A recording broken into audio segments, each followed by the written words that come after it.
on my phone can get optimized. Like Spotify right now is taking up like 16 gigabytes. And the reason is because I don't use playlists. I just like put every song that I like listen to in my liked songs. I promise I'm gonna get to the book part of this video, but I put every song in my liked songs. And then I just keep them downloaded, and this is also for like I don't even think that's the problem though. The problem is definitely the podcast that I download and then I like don't even listen to on the plane because I just like conk out.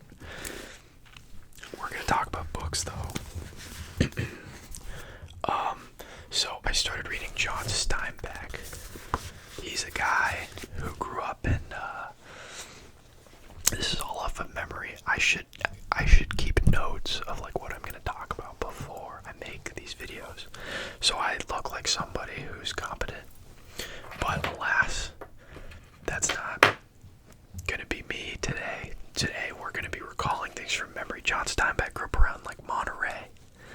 He grew up, I think it was around like Salinas, California.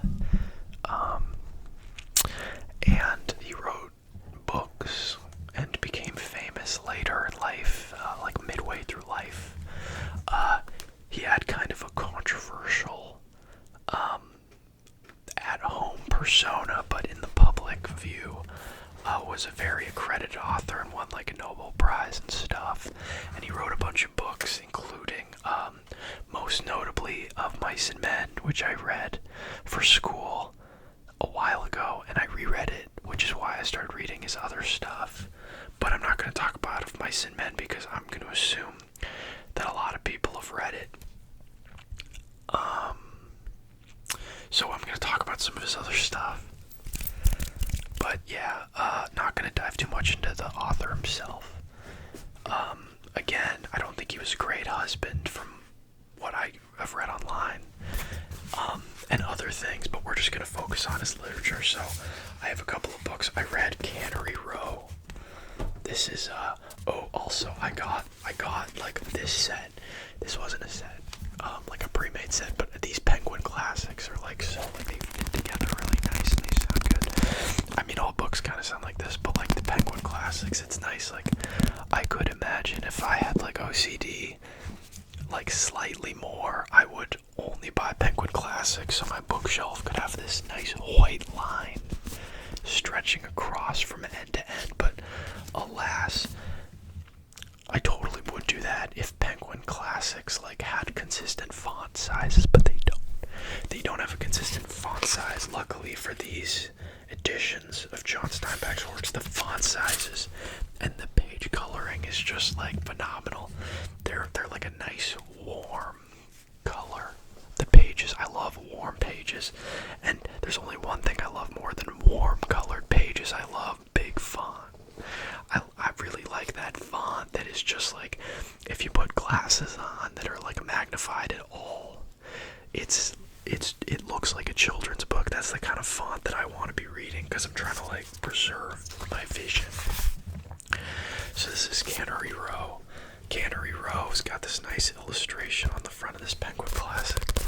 Cannery Row is about Cannery Row, and I've been to Monterey. Cannery Row is supposedly a real place in Monterey where they can the sardines. I'm pretty sure it is. I've done, I want to say I've done no research on this video. I kind of did. It wasn't like intentional research for the video. It was just research because I was interested. And when you do research just because you're interested, you don't write down any of it, because for me, when you write things down, it becomes like, it feels a little like schoolwork, which is just not what I'm trying to be doing on my leisurely time. So I'm pretty sure Cannery Row is a real place in Monterey. It's about the people of Monterey that live around on adjacent to Cannery Row. The second 2/3 of the book are focused on this guy named Doc, who is like a marine biologist / researcher guy who everybody in the town adores and wants to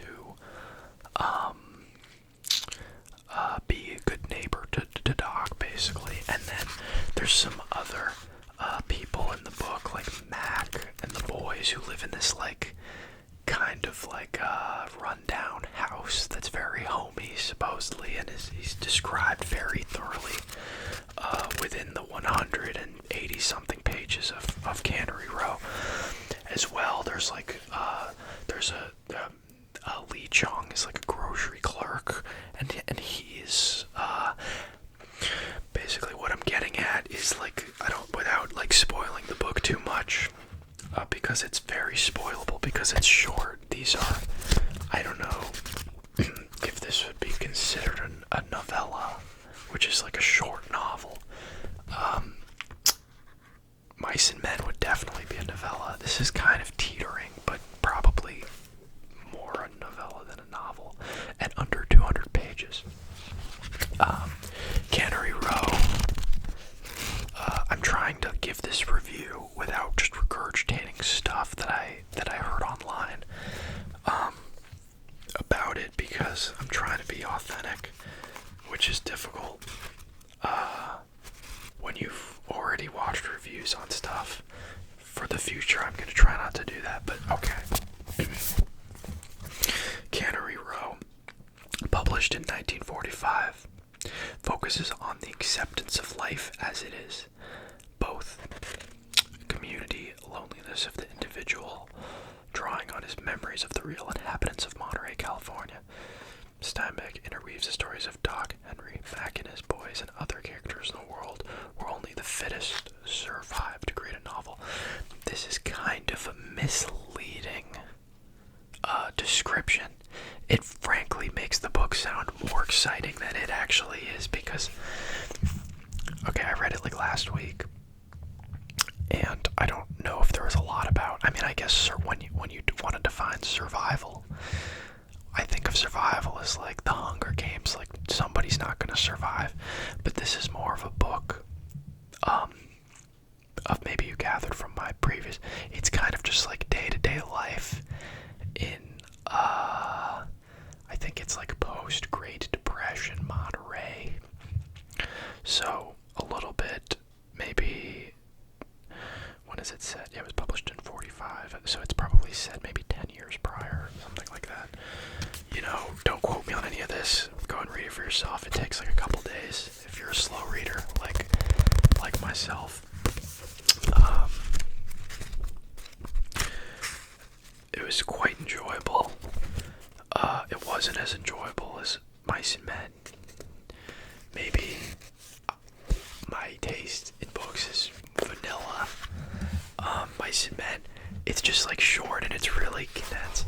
There were some parts in this book where I felt a little bit like, wow, there's like literally nothing happening, but it was alright to read. I think my enjoyment of this book was also hindered by the fact that I had the flu like 2 weeks ago.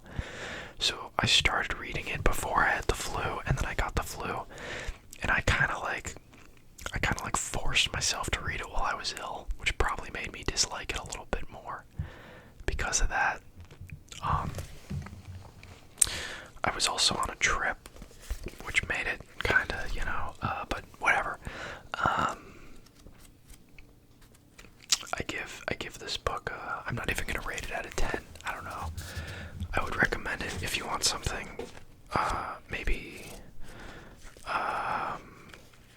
2, like, I'm trying to think of a book that is not chronologically in order. It's unique in that way where, like, I could totally skip a chapter in this book and, like, likely it wouldn't really have a problem picking it up from the chapter after the skipped one. You wouldn't have an issue, I don't think. You may, but you'd be able to figure it out, and I kind of like books like that. It's kind of like nonfiction where you can kind of jump around and just kind of get to what you want to read, and I like that in a book. However, it's so short that it doesn't even really matter, that aspect. But yeah, pretty enjoyable book. And then I also picked up this book. So this is The Pearl. I read this in one night, like a couple nights ago. After from my illness. So The Pearl was very short.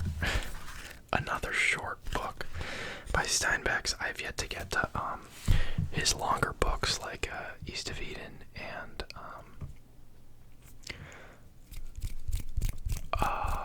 Grapes of Wrath, and I'm probably forgetting one or two more notable books that he's written that are longer novels. I think his Peace to Resistance was East of Eden. I learned later, after researching Steinbeck, that East of Eden was also, or John Steinbeck rather, was a big part in James Dean's early success, because Steinbeck played a large role in casting the lead roles for East of Eden, the movie that came out in, like 54, 55, I don't know, around the time when James Dean was just like a budding actor. Steinbeck cast him as the lead role in that, which I've yet to watch, but I kind of want to watch it because I didn't realize that, I'm going to go off on a tangent about James Dean, I didn't realize that James Dean was so young and had been in so few movies, because you hear about him in like the songs and in like pop culture still. Like probably one of the most, like, other than like, I want to make sure I don't sound, Elvis is the 50s, right? Like, other than Elvis, like, name another more influential person from the 50s. Like, James Dean was only in 3 movies. He was in 3 movies and then he was gone. This isn't about James Dean though. This is about Steinbeck and his books that I've read. So I read The Pearl. The Pearl is good. I actually think I enjoyed it more than Cannery Row.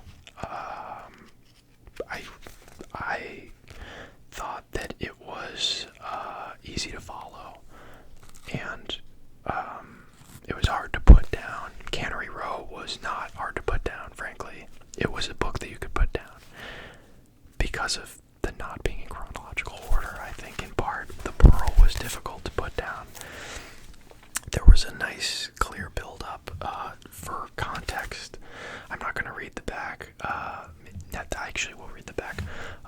For the diver Kino, finding a magnificent pearl means the promise of a better life for his impoverished family. Yeah, that's basically the gist of it. So, this fisherman, Kino, has this family, and he finds this pearl, this gigantic pearl, and the book is based off of like an urban legend, I believe, that Steinbeck encountered when he traveled, when he was on his travels to Mexico back in, I don't know the year because I didn't take notes, because Chris is a bad student of this, but you can research the background of the book on your own time, or read it if you want. It wouldn't take very long. It was very well written, I thought. Now that I'm thinking about it, this might be like, honestly, my favorite of the books I've read of his. It might be the shortest. It's less than 100 pages. It's like barely a book. You could call it like a magazine. The story progresses quickly, and I kind of felt it at the end. You know, it's emotional. It's an emotional book. There's a lot of the book reminded me of like gambling, specifically like parallels to winning the lottery. And I remember when I was doing research on this, one of the things that was discussed was how when the book was initially published, and the publishing should be on here, is it not? When was this published? Whoa. Okay, I'm gonna figure that out. Come on. Published. How to find where a book was published. This is like average Gen Z doesn't know how to see where a book was published without looking it up on the internet. At least you get to like listen to the page covering. In 39, this is the introduction. Born Salinas, California. Yeah, okay. Steinbeck was born in Salinas, California. I did get that right. Wow.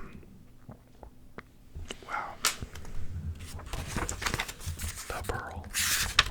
There's some nice illustrations in this thing too.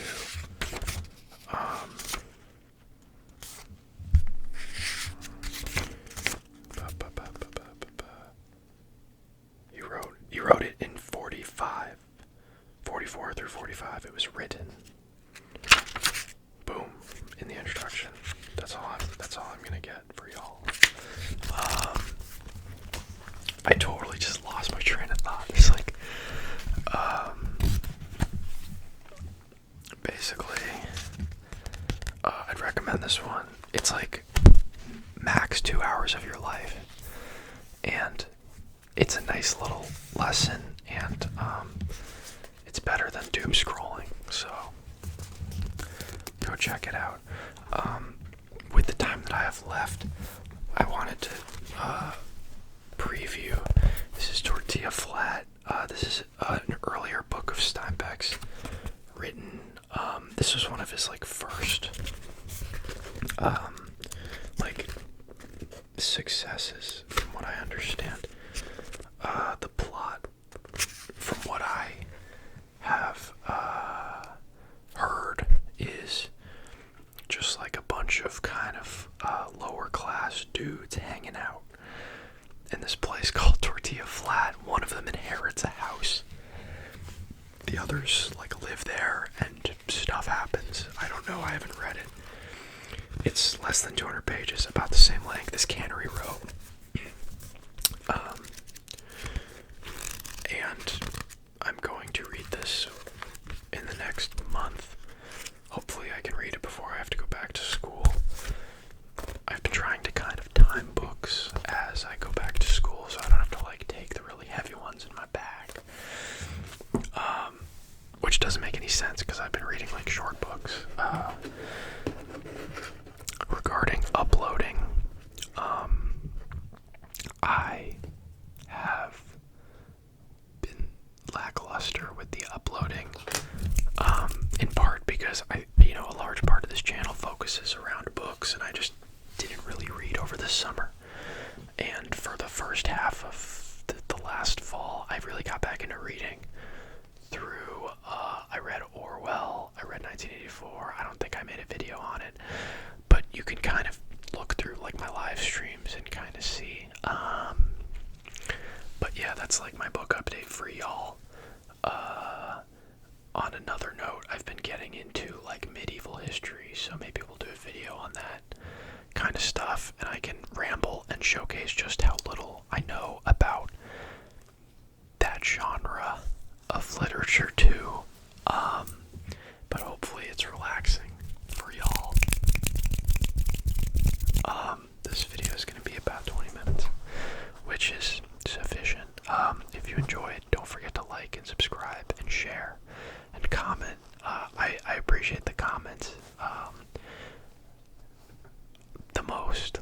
Like, it's really it's nice to read that stuff, so thanks. The community on this channel is great, so thanks guys. Like, seriously, you're amazing. And that's pretty much all I have, so good night. Hope you guys enjoyed.